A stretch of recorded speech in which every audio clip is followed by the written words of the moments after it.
chats. We'll put more up on the screen later when they come through. We've got backstage, we've got Ash, we've got Giuseppe, we've got Nathan, Hussam, we have Trimless, Gunnar, Matt, we've got V. Still only one City fan. Just one. Horrendous, man. Horrendous from the City supporters. But what do we expect? There's any City fans that are tuning in that want to come on and have their say about their beatdown today, let us know. Let's start bringing out the panel now. Hussam is here, Giuseppe, Ash, Nathan, Trimless, Matt, V, all on the show. Welcome back. Congratulations to the Gooners. Commiseration, V. I know what you feel like today. My team was also awful as well. I'm going to go to Ash first today. A massive win, a huge 3 points. What was it? What was the difference between the two sides today? How did you manage to score so many goals and stop the current champion City? Everything. Keeper was better. Defense is 10 times better. Midfield was a million times better. And even attack, funny enough, was a million times better. I went on Hussam's channel and Mo's and I said this whole last week, this is going to be a comfy win. I even said this will be a more comfortable result. This is a more comfortable game for Arsenal than Liverpool going to Bournemouth away. And people were laughing at me. And we can clearly see that that was exactly the case. Nothing that happened today surprised me except for the 5-1. Like, I expected a 3-0, 3-1. Even if it's 2-0, I said it'll be a very comfy 2-0. Or worst case scenario, we win 1-0. But, you know, we'd absolutely hammer them. But if you came and told me before the game you would win 5-1 or City would get a draw, I would say 5-1 is the more likely scenario. Yeah, fantastic performance. Partey was, for me, by far the best player on the game. And this is funny to say because there were so many outstanding players. I genuinely could write a book about each single one of them, like just for how good they've been. In this game at least, but Partey from the beginning of the game up until the end, the way he was intercepting passes, winning the ball back, initiating attacks, carrying it forward, fantastic match from him. Odegaard as well, getting that goal early.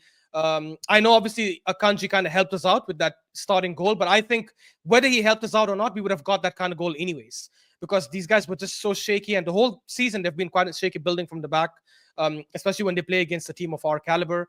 I saw how they played against PSG and Juventus, and nothing like would have surprised me for it to be different. Waneri coming on. Honestly, I read this on Twitter, and it's so true. I've never seen someone at that age have a signature shot, like a signature curler from outside the box. And it wasn't even just a shot. He came off the bench, nutmegged Guardiola, running past players, and actually going forward. And the one thing I will say, and this is what surprises me more than anything, when I was asked how the game is going to go, I said, I think it'll be similar to last season, where City are going to be scared and conservative, and we are also going to play conservative, even though this is not the same City of the last 2 seasons. I'm shocked that it wasn't that way. I'm shocked that City came into the ground, and we were on Hussam's channel yesterday, and he had a City fan, Luke, who said that's 100% not going to be the case. City are going to play proper expansive. And I remember Mo and Hussam were telling him that if you play expansive, you're definitely going to lose. He's like, yeah, then so be it. And for whatever reason, and I rate Pep, I think Pep is the greatest manager of all time. But I think at some point we have to call out stupidity. Because yes, we haven't been at our best this season. And there's so many things you can criticize about us. But if you're coming to the Emirates, where we haven't lost all season in the Premier League, and we are one of the best attacking teams, right now the second best attacking team after Liverpool, and you're playing against us that kind of expansive style, what the hell do you expect? I know we miss sitters. I know we miss a lot of chances. But at some point, you have to bank that if we get 6 or 7 chances, we'll probably score 2 or 3 of them. Even when Haaland scored, I was pissed off. And yes, I was ranting in the watch along because of that Havertz miss in the first half where we could have been comfy. But I wasn't really worried that, we're not going to win this game. Because these guys are just so damn exposed at the back. But yeah, comfy win. I wish Liverpool dropped points yesterday. This would have meant even more. But even without that, just in a vacuum, this is an absolute slapping. And hey, they had to stay humble. And Gabriel telling freaking Haaland, go get my boots so I could put you back in my pocket, is the ultimate shithousery, right? I'm glad he did that shit. Lewis Kelly doing the Haaland celebration. Haaland will never, ever forget this game. He could go win 10 more trebles, but this game is going to stick in his mind. And that, for that, just that alone makes me happy, man.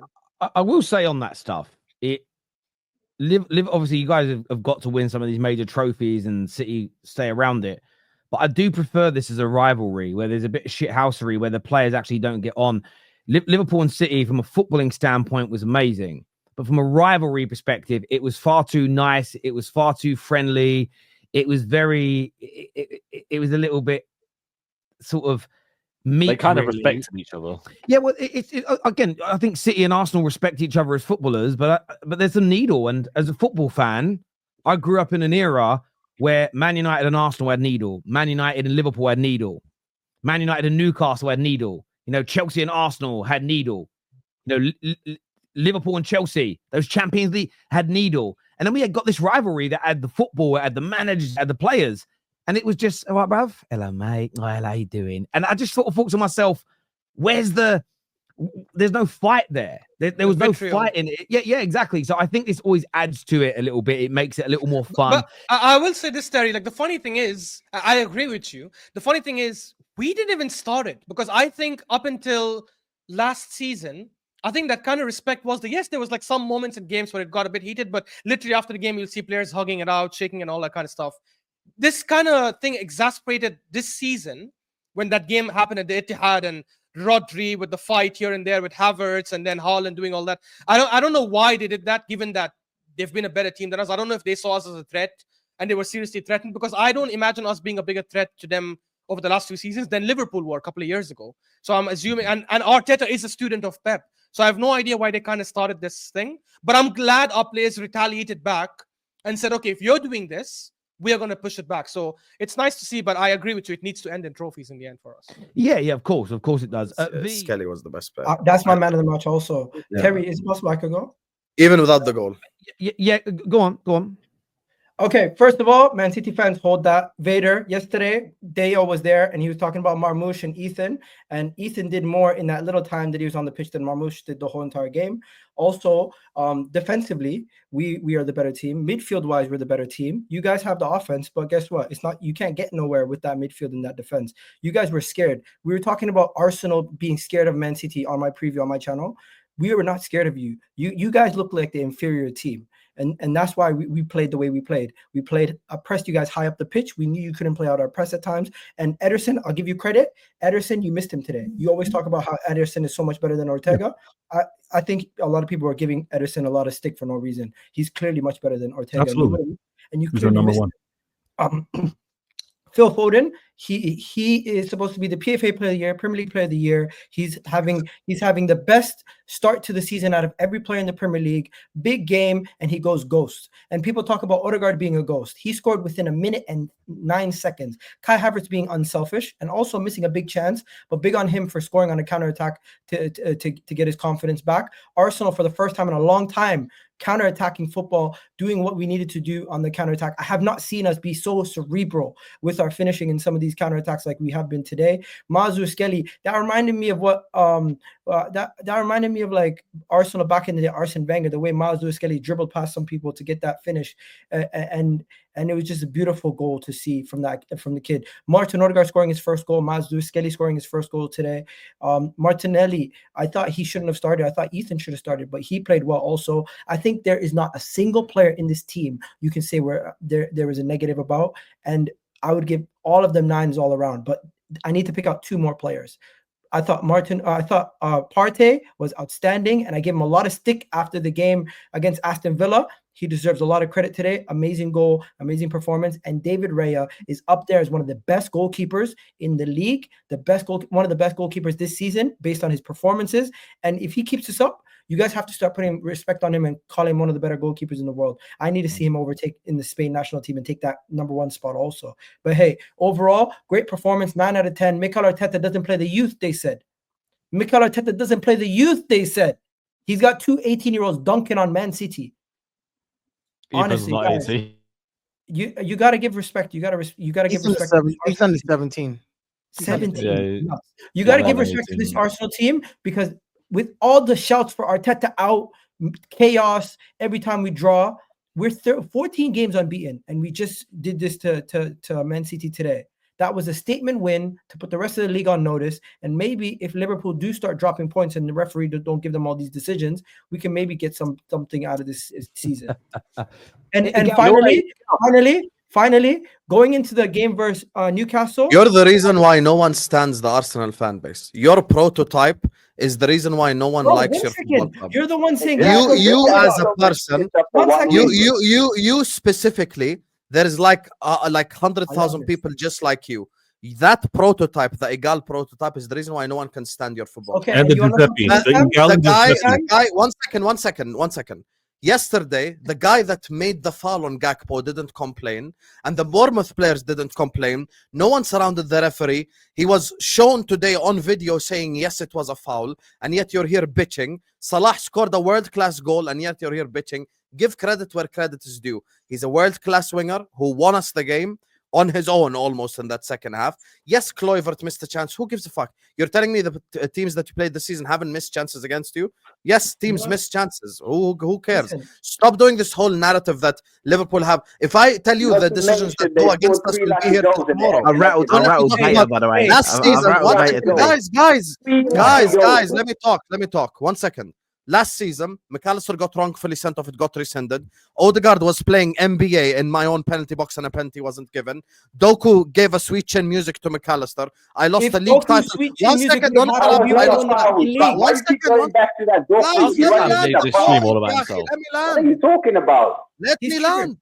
Rodri, handball is the reason why I lost the league title by 1 point. What about James Milner? And he wants to come here and give me this bullshit that the PMOL is the reason why Liverpool are top. No. You know what it is? Guys, I'm gonna jump in. I'm muting everybody. When I don't sound rude. As a host, when I start talking, I need people to be quiet.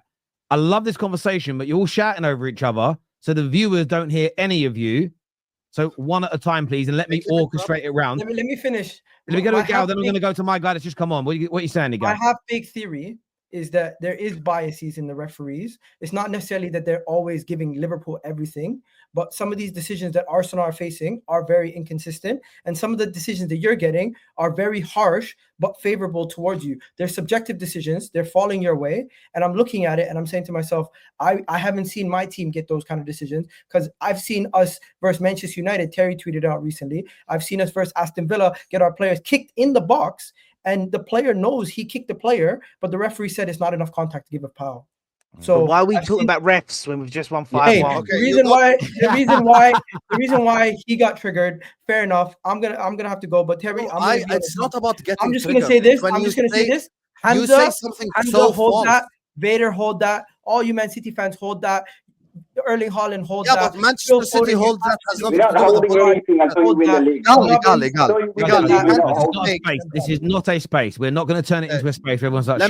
Let me just give me 10. Just give me 30 seconds. Go on. Igal, you can't just say stupid shit and then go like, oh, someone got rattled. Henry is a crap player. Yeah, like get rattled. Oh my God, you got rattled. See? You looked up directly. Don't say stupid shit and then say you don't get rattled. Liverpool have been robbed of league titles, literally, with this whole City thing. So don't come at me and tell me that PGMOL are handing me league titles. As I said, the Bournemouth player himself did not complain. No one complained. He knew it was a penalty. Just give Liverpool credit. I came here, I said Arsenal deserve to win. I said Arsenal annihilate.